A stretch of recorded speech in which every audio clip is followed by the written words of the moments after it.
مکی دور میں اقامت دین کی جدوجہد کرنے والوں کے لیے تہجد کی نماز کو ضروری قرار دیا گیا، وضاحت فرمائی ہے۔ یہ بالکل صحیح ہے، لیکن اس کے بارے میں بھی جو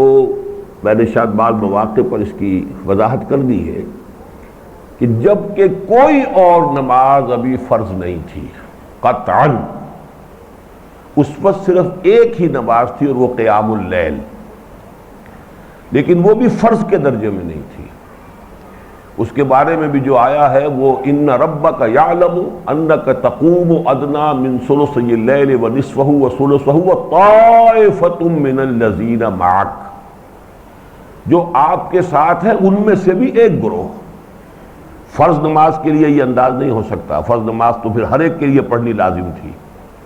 تو یہ تو اصل میں ابتدائی جو ایک حکم تھا، اور اس کے بارے میں پھر روایات جو ملتی ہیں کہ جو اس رکوع اس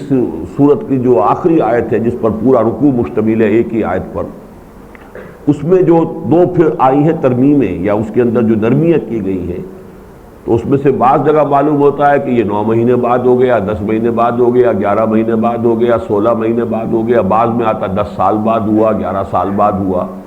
تو اس کے ضمن میں بہت پریشان رہا بہت عرصے تک کہ اتنی اہم بات ہے، اس کے ضمن میں یہ اتنی مختلف روایات، کہاں مہینے کہاں سال۔ لیکن پھر یہ کہ عقدہ کھل گیا۔ امام سیوطی کی جو بہت مشہور کتاب ہے اس میں یہ بات کھل گئی کہ وہ حضرت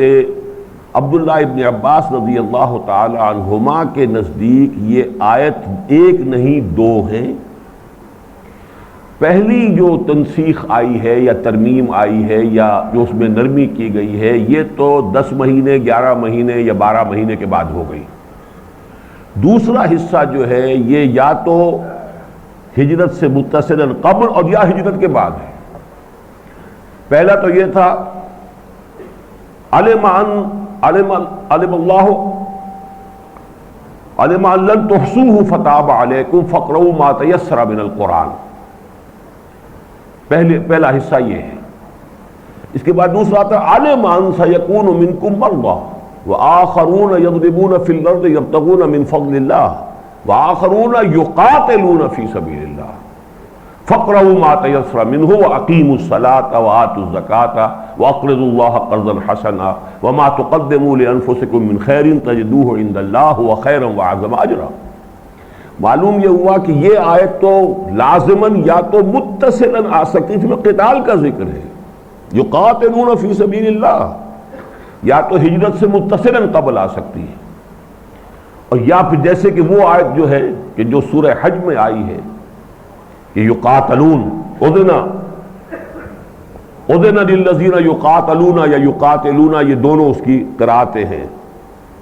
اذن للذین یقاتلون بانہم ظلموا وان اللہ علی نصرہم لقدیر، یہ سورہ حج کی آیت ہے، اور اس کے بارے میں تحقیق یہ ہے کہ یہ اثناء سفر ہجرت میں نازل ہوئی ہے۔ اسی طرح یہ حصہ جو ہے اس آیت کا آخری، یہ بھی یا تو ہجرت سے متصل قبل اور یا ہجرت کے بعد، جبکہ فرض نماز آ چکی، اقامت الصلاۃ ہوئی ہے 11ویں سال میں، جبکہ معراج ہوئی ہے، اس کے بعد سے اقامت الصلاۃ کا لفظ شروع ہوا ہے قرآن مجید میں، نماز کا قائم کرنا۔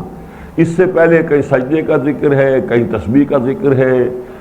تسبیح و تحلیل کا ذکر ہے، بکرتم و اصیلا ہے، کہیں وَمِنَ اللَّيْلِ فَاسْجُدْ لَهُ وَسَبِّحْهُ لَيْلًا طَوِيلًا ہے۔ تو مختلف جو ہیں اوقات کے حوالے سے قبل طلوع الشمس و قبل غروبها کہیں اس طریقے سے ہے۔ تو یہ جو شکل آئی ہے اقامت الصلاۃ کی، وہ تو در حقیقت ہے معراج کے واقعے کے بعد، اور اس کو گویا کہ بدل قرار دے دیا گیا ہے۔ اس حوالے سے اب ہمارے لیے چونکہ شریعت، ہم تو اس ترتیب سے نہیں چل سکتے،